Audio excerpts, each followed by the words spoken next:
Frères et sœurs, bien-aimés dans le Seigneur, bonjour.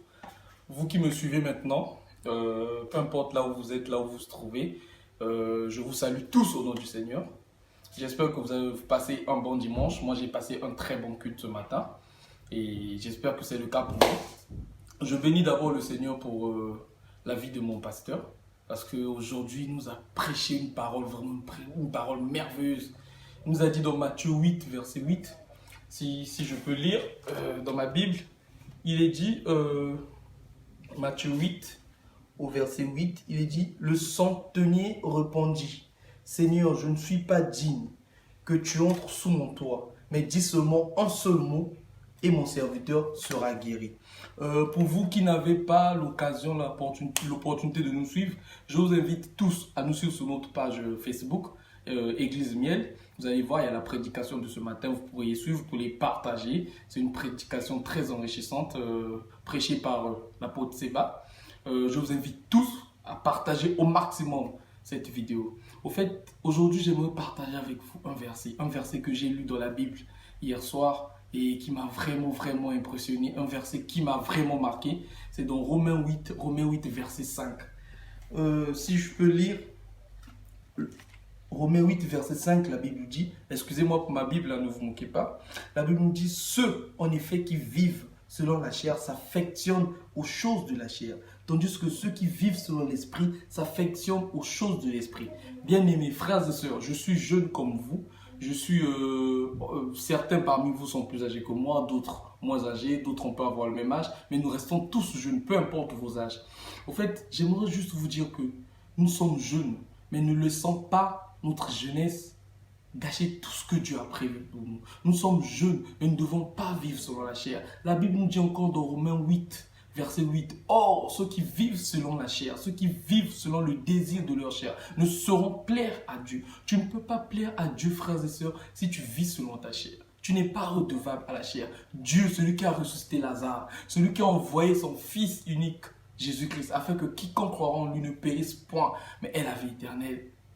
Il a accompli de grandes choses. Il s'est sacrifié sur la croix pour que toi, tes péchés soient pardonnés. Dieu, il a condamné le péché dans la chair. Frères et sœurs, tu n'es plus redevable à la chair. Romains 8, verset 14 nous dit, « Alors, je vous dis donc, frères et sœurs, vous n'êtes plus redevables à la chair. » Je vais le lire.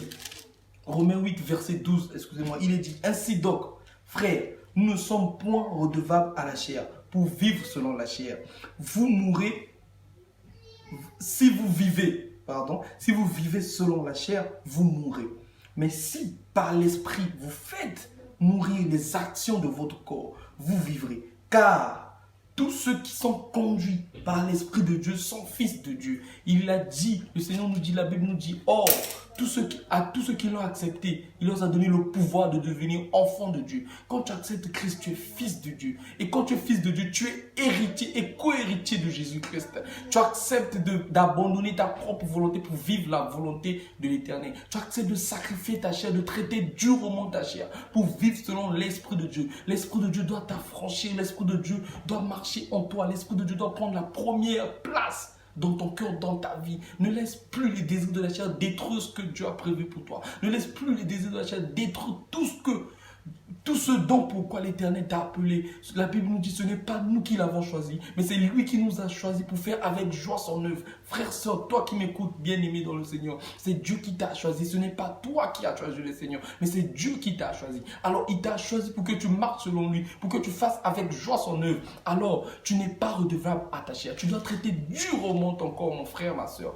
Peu importe, ne regarde pas ton passé, ne regarde pas ce que tu as pu faire auparavant, ne regarde pas ce que tu as pu dire. Moi qui vous parle actuellement, je suis un très grand pécheur. Je ne dis pas que je suis saint aujourd'hui, mais je suis un très grand pécheur. J'ai peut-être eu à faire des trucs que toi qui me regardes, tu n'as jamais fait. J'ai eu à faire des trucs que toi qui me regardes, tu n'as peut-être pas idée de faire. Tu n'as jamais eu des pensées de faire. J'ai fréquenté des maisons des marabouts, mais aujourd'hui je te parle parce qu'il n'y a qu'un seul Dieu. Il n'y a qu'un seul Dieu qui m'a pris de la mort, il m'a ramené à la vie. Et ce Dieu-là qui m'a pris de la mort et m'a ramené à la vie peut faire la même chose pour toi. Ce Dieu-là qui a suscité en moi un esprit, une grande foi pour faire de même pour toi. Il suffit juste que tu puisses croire, que tu acceptes ce Seigneur, que tu l'acceptes comme ton seul et unique Seigneur et Sauveur. Toi qui marches dans la présence de Dieu, toi qui sers ton Dieu, je pense que tu l'as déjà accepté, mais donne-lui toute la place dans ton cœur, donne-lui toute ta place dans ta vie. Dieu veut se servir de toi, Dieu veut faire une grande chose, Dieu veut élever une très grande génération. Il a dit, il fera de très grandes choses avec notre jeunesse, nous sommes tous des jeunes. Toi qui me suis, quel que soit l'endroit où tu es, quel que soit le pays où tu te trouves actuellement, tu es jeune comme moi. Alors, laisse l'Éternel utiliser ta jeunesse. Tu es appelé à parler. Nous sommes une génération choisie, appelée à proclamer la grandeur de l'Éternel, appelée à proclamer la sainteté de Dieu. Alors, laissons Dieu faire les choses dans notre vie. Ne marchons plus selon les désirs de ce monde. Le désir de ce monde va nous tuer. Ne marchons plus selon les désirs de notre chair. Le désir de la chair va nous tuer. Mais si par l'Esprit de Dieu, nous faisons mourir les désirs de la chair, nous vivrons. Frères et sœurs, vivrons par la grâce de Dieu. Marchons par la grâce de Dieu. C'est ce petit mot que j'allais partager avec vous. C'est ce petit instant, ce verset que j'allais partager avec vous. C'est ce chapitre que j'allais partager avec vous. Parce que Dieu est grand et merveilleux. Avant, je ne savais pas que c'est quoi. Je ne savais pas l'existence de la Bible. Avant, je ne pouvais pas prendre mon courage, prendre la Bible, ouvrir. Ceux qui m'ont connu, ceux qui me connaissent avant savent de quoi je parle. Ceux qui m'ont fréquenté, ceux qui ont partagé des moments avec moi en Tunisie, ceux qui ont partagé des moments avec moi au Sénégal, savent que j'étais vraiment ivre, que j'ignorais complètement la présence de Dieu. Mais un jour, Dieu m'a appelé, Dieu m'a parlé plusieurs fois au travers de mon frère Anon Gapika, que je salue, que je bénis au nom du Seigneur. Dieu m'a parlé plusieurs fois au travers de lui, mais je disais, ce n'était pas encore mon temps. Mais qui connaît son temps?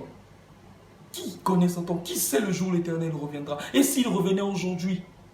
Je sais qu'il ne reviendra pas. Mais si il ne reviendra pas aujourd'hui, mais si l'Éternel revenait aujourd'hui, qu'allais-tu faire de ta vie? Qu'est-ce que tu allais dire? Que Seigneur, laisse-moi encore le temps?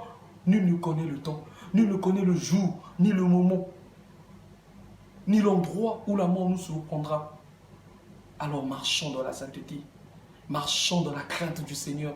Marchons dans la gloire de Dieu. Tu veux voir la gloire de Dieu? Tu veux manifester la gloire de Dieu? Tu veux te lever et proclamer la gloire de Dieu? Tu veux témoigner? Pas seulement assister, applaudir les témoignages des autres. Tu veux toi aussi te mettre debout, témoigner la gloire de Dieu? Témoigner les miracles de Dieu dans ta vie? Je te conseille une chose, frère et sœur. Respecte cette parole. Cette parole.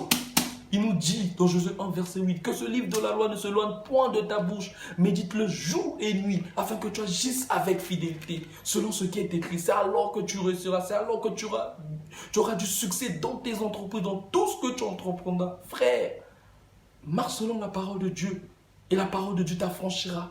La vérité t'affranchira, et tu marcheras selon la crainte de Dieu. Abandonne ta volonté, mais fais plutôt la volonté de Dieu. Fais la volonté propre de Dieu. Sois un disciple de Dieu.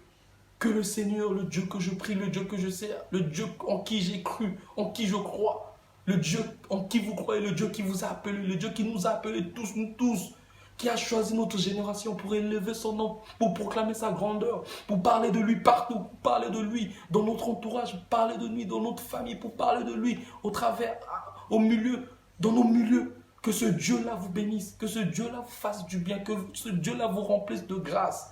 Toi qui as perdu la foi, toi qui es désespéré, je t'invite à suivre cette prédication sur notre page Église Miel. Elle te fera du bien. Je t'invite à lire ta Bible, je t'invite à lire la parole de Dieu. Et la parole de Dieu te fera du bien. Que l'Éternel vous bénisse, que l'Éternel vous garde, que l'Éternel vous sanctifie, que l'Éternel vous éloigne des entrailles de ce monde. Que l'Éternel vous fasse du bien.